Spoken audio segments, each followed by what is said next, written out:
যেমন ইংরেজরা যখন আমাদের ভারতবাসীর ওপরে জুলম নির্যাতন করেছিল, তখন আমরা ভারতবাসী ইংরেজদের বিরুদ্ধে সোচ্চার হয়েছিলাম। ইসলামে জিহাদ আছে বলেই আমরা ইংরেজদের বিরুদ্ধে লড়াই করে ইংরেজদেরকে দেশ থেকে বিতাড়িত করেছি এবং ভারতকে স্বাধীন করেছি। আর এই ভারতকে স্বাধীন করতে গিয়ে সিংহভাগ যারা জীবন দিয়েছেন এবং ইংরেজদের বিরুদ্ধে লড়াই করেছেন তারা হলো মুসলমান। তার জ্বলন্ত প্রমাণ ইন্ডিয়ার গেটে এখনো রয়েছে, সেখানে একজনও আরএসএস এর নাম পাওয়া যাবে না। যে এরপরে ওই মুসলমানদেরকে দেশভক্তির প্রমাণ দিতে হবে। মিডিয়া যারা সাংবাদিকতা করছেন তাদের কাছে আমার বিনীত অনুরোধ, সত্য সদা সর্বদা সত্য প্রকাশ করুন, অন্যথায় এই মিথ্যা একটা পর্যায়ে এসে বুমেরাং হয়ে দাঁড়াবে। আর মৃত্যুর পরে তো অবশ্যই তার জবাবদিহি করতে হবে, তখন আর আফসোস করে কোনো লাভ হবে না, কোনো ফল হবে না। এই জীবনটা হচ্ছে এই একবারই। ইসলাম মানবতার ধর্ম, যে মানবতারও অনেক ঊর্ধ্বে, মানবতারও অনেক ঊর্ধ্বে, মনুষ্যত্বেরও অনেক ঊর্ধ্বে। যেমন এমবিবিএস ডাক্তার হওয়ার জন্য আপনার মাধ্যমিক পড়া আবশ্যিক, কম্পালসারি, কিন্তু মাধ্যমিক পড়াটা যথেষ্ট নয় এমবিবিএস ডাক্তার হওয়ার জন্য। তো আমাদের শুধু মানুষ হওয়া, মনুষ্যত্ব অবলম্বন করা বা মানবতা অবলম্বন করা যথেষ্ট নয়, প্রকৃত মানুষ হতে হবে, প্রকৃত মানবিক হতে হবে। আর এই প্রকৃত মানুষ এবং প্রকৃত মানব যদি হতে হয় তাহলে ইসলাম ধর্ম অনুযায়ী আমাদের জীবনযাপন করতে হবে। তার কারণ ইসলাম কোনো মানুষের তৈরি নয়, ইসলাম হলো স্বয়ং বিশ্ববিধাতা আল্লাহ তাআলা প্রদত্ত জীবন ব্যবস্থা। আমরা যখন বিশ্ববিধাতা বলি তখন অনেকেই বা আল্লাহ বলি, তখন অনেকেই আসলে আল্লাহ সম্পর্কে অবগত নয়। এই সংক্ষিপ্ত পরিসরে ব্যাখ্যা বিশ্লেষণ দেওয়াও সম্ভব নয়। আপনাদের শুধু আমি এতটুকু বলবো, সূরা ইখলাস আল্লাহকে পরিচয় জানার জন্য তাফসীর সহ অধ্যয়ন করবেন।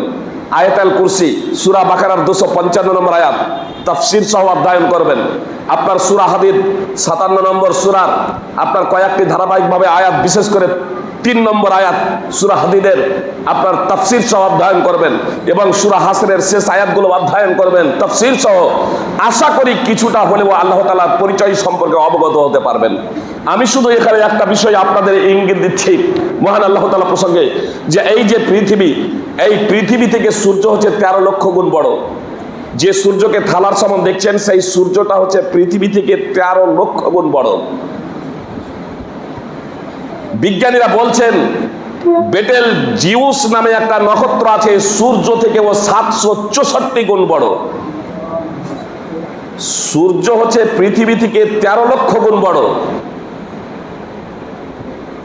এটা বিজ্ঞানীদের কথা বলছে। আর সূর্য থেকে ও বেটেল জিউস নামে একটা নক্ষত্র 764 গুণ বড়।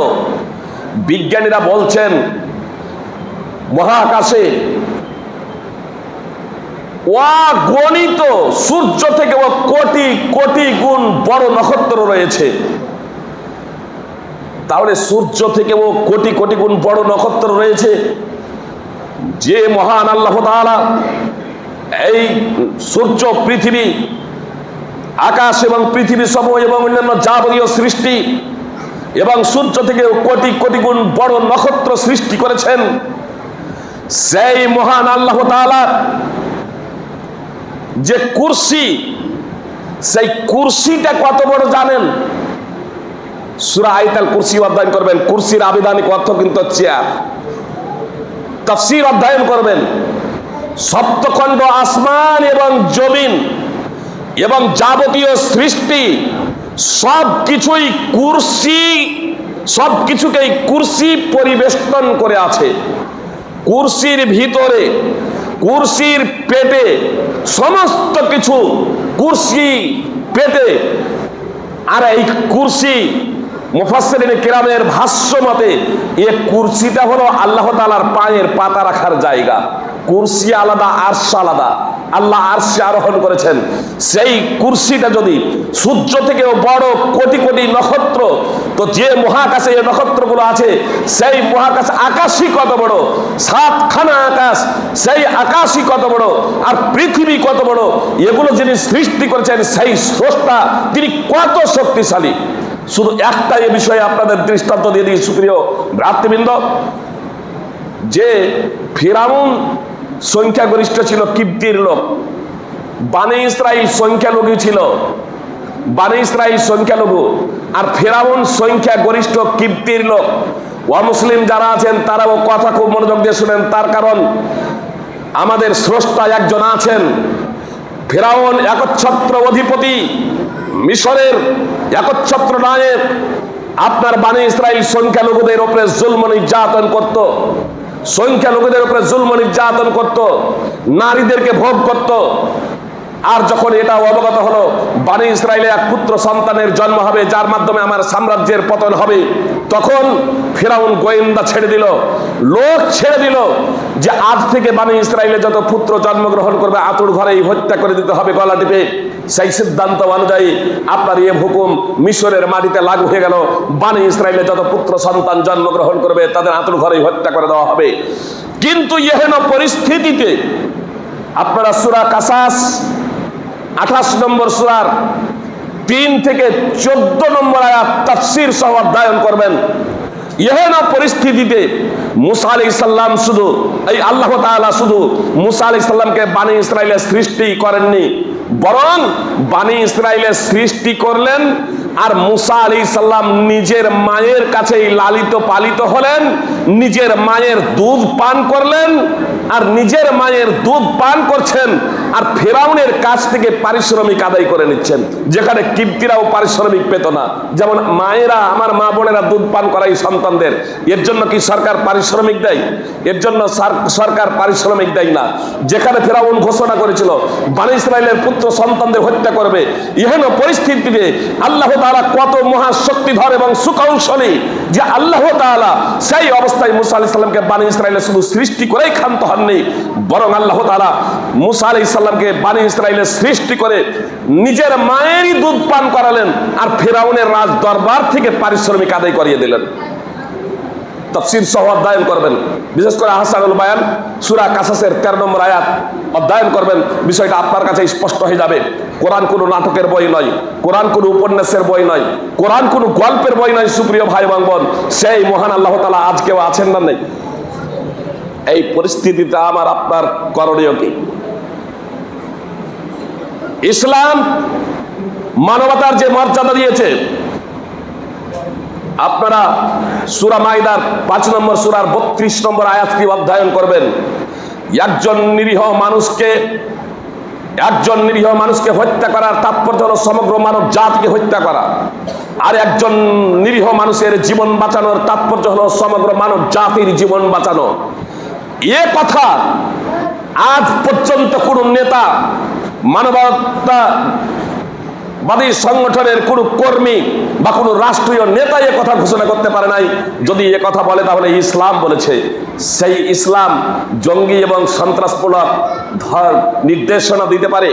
এটা অসম্ভব, এটা অসম্ভব সুপ্রিয় ভ্রাতৃবৃন্দ। শুধু তাই নয়, একটা বিড়ালকে ডাইরেক্ট মারে নাই, একটা বিড়ালকে বেঁধে রেখেছিল, ক্ষুধার্ত অবস্থায় বিড়ালটি মারা যায়। বিড়ালের লালন পালনের দায়িত্ব মানুষের নয়, কিন্তু কেউ যখন বেঁধে দেবে তখন তার লালন পালনের দায়িত্ব তার, যে তাকে বেঁধে দেবে। তো একজন মহিলা একটি বিড়ালকে বেঁধে দিয়েছিল, ক্ষুধার্ত অবস্থায় মারা যায়। আল্লাহর নবী সাল্লাল্লাহু আলাইহি সাল্লাম বলছেন ফাদাখালা ফিহান নার, এই বিড়ালের কারণেই মহিলাটি জাহান্নামে যাবে। সহিহ বুখারী এবং মুসলিমের হাদিস। ইমাম নওয়াবী রাহিমাহুল্লাহ সহিহ মুসলিমের অত্র হাদিসের ভাষ্যে লিখছেন যে এই মহিলাটি মুসলমান ছিল। কেন? এই মুসলমানটি যদি হিন্দু হতো, এই মুসলমানটি যদি জৈন হতো, এই মুসলমানটি যদি নাস্তিক হতো, এই লোকটা যদি, এই মহিলাটা যদি জৈন হতো, হিন্দু হতো, নাস্তিক হতো, ইহুদি খ্রিস্টান হতো, মুশরিক হতো, এক কথাই যদি ও মুসলমান হতো, তাহলে ও মুসলমান হওয়ার কারণেই জাহান্নামে যাওয়ার জন্য যথেষ্ট ছিল। কিন্তু এখানে বলা হচ্ছে যে বিড়ালের কারণে জাহান্নামে গিয়েছে। এত দ্বারা স্পষ্ট হয়ে গেল যে এই মহিলাটি মুসলমান ছিল। তাহলে একটা বিড়ালকে মেরে ফেলা তবুও ডাইরেক্ট নয়, ইনডাইরেক্ট, তার মাধ্যমে একটা বিড়ালের মৃত্যু হচ্ছে বলে যদি নরক যদি হয়, জাহান্নাম হয়, তাহলে মানুষ হত্যা করে মানুষ জান্নাতে যাবে, এটা মুসলমানদের আকীদা হতে পারে না, এটা মুসলমানদের বিশ্বাস হতে পারে না। তাহলে বলবেন যে এই যে কিছু যে হত্যা করছে বা করছে, আপনারা দেখেছেন যে আপনার মুসলমানের মুখোশ পরে যদি ওয়া মুসলমানরা, রোল ভাই বলছিলেন ইন্দোনেশিয়াতে সন্ত্রাসী কার্যকলাপ নাই, সৌদিতে নেই, দুবাইয়ে নেই, কুয়েতে নেই, যেগুলোতে বেশি আপনার অমুসলমান ইহুদি, বিশেষ করে ইহুদি রয়েছে, আপনার আরএসএস রয়েছে, বজরং দল রয়েছে, এই সব জায়গাতে গন্ডগোল কেন হচ্ছে? যেখানে আপনার এই সব এগুলো রয়েছে, জি, যেখানে শিয়া রয়েছে, যেখানে শিয়া রয়েছে, জি, শিয়া যারা আবু বকর উমরকে কাফের মনে করে, এরা মুসলমান না, এরা যেখানে রয়েছে, যেমন পাকিস্তান এবং বাংলাদেশ, ভারত, আপনার এই সব জায়গাতে, আপনার লেবানন, সিরিয়া, এই সব জায়গাতে, ইয়ামান, এই সব জায়গাতে আপনার কেন দাঙ্গা এবং ফাসাদ হচ্ছে? এই বিষয়গুলো আমাদের অবশ্যই ভাবতে হবে। ইদানিং যেমন মিডিয়ার মাধ্যমে এবং আপনাদের সচেতনতা তৎপরতার মাধ্যমে বলা যেতে পারে, কিছু সাংবাদিকদের তৎপরতার মাধ্যমে এটা বলা যেতে পারে যে মুখোশ পরে আমাদের ভারতবর্ষ অনেকেই আপনার জঙ্গি কার্যকলাপ করতে চেয়েছিল, ফিতনা ফাসাদ বাঁধাতে চেয়েছিল, ঝগড়া বিবাদ, দাঙ্গা ফাসাদ, রক্তগঙ্গা বইয়ে দেওয়ার একটা ষড়যন্ত্র করেছিল, কিন্তু আপনাদের তৎপরতার কারণে তা ভেস্তে গিয়েছে। মন্দিরে গিয়ে মূর্তি ভেঙেছে কে? ধরা পড়েছে বলে হিন্দু নইলে বলতো মুসলমান। আপনার মন্দিরে মূর্তি ভাঙতে গিয়ে ধরা পড়েছে কে? বিজেপি। মালিগাঁও বিস্ফোরণ ঘটিয়েছে কে? এনআইএ তদন্তে উঠে এসেছে বলে আপনার বিজেপি নেত্রী যদি ধরা না পড়তো তাহলে বলতো যে আপনার মুসলমানরাই করেছে, বিভিন্ন জায়গায় সবগুলো করছে। আপনার বনগাঁয়ে আপনার পাকিস্তানের পতাকা লাগিয়ে জিন্দাবাদ বলে অ্যারেস্ট হলো কে? আপনার হিন্দু সংগঠনের বিজেপির সুপ্রিয় ভাতৃবৃন্দ ধরা পড়লো বলে হলো হিন্দু, যদি না পড়তো তাহলে হতো মুসলমান। এইভাবেই আপনার মুসলমানদের বিরুদ্ধে একটা ষড়যন্ত্র এবং চক্রান্ত চলছে। টাইম যেহেতু নেই, এজন্য এই পরিস্থিতিতে আমাদের করণীয় কি? আমি ভাইদেরকে বলবো, আমাদের এ বিষয়ে মিডিয়াতে তীক্ষ্ণ দৃষ্টি রাখতে হবে, জি, সচেতন হতে হবে, তৎপর হতে হবে। আপনার এর পিছনে মুসলমানদের আপনার পিছিয়ে যাওয়া বা মুসলমানদের উপরে জুলম নির্যাতন হওয়ার একটাই কারণ যে এরা পবিত্র কোরআন এবং সুন্নাহ থেকে দূরে সরে গিয়েছে, অজ্ঞতা। আর এর পিছনে মূল হচ্ছে কোরআন এবং সুন্নাহ থেকে দূরে সরে যাওয়ার অন্যতম কারণ হলো মুসলমানদের অজ্ঞতা।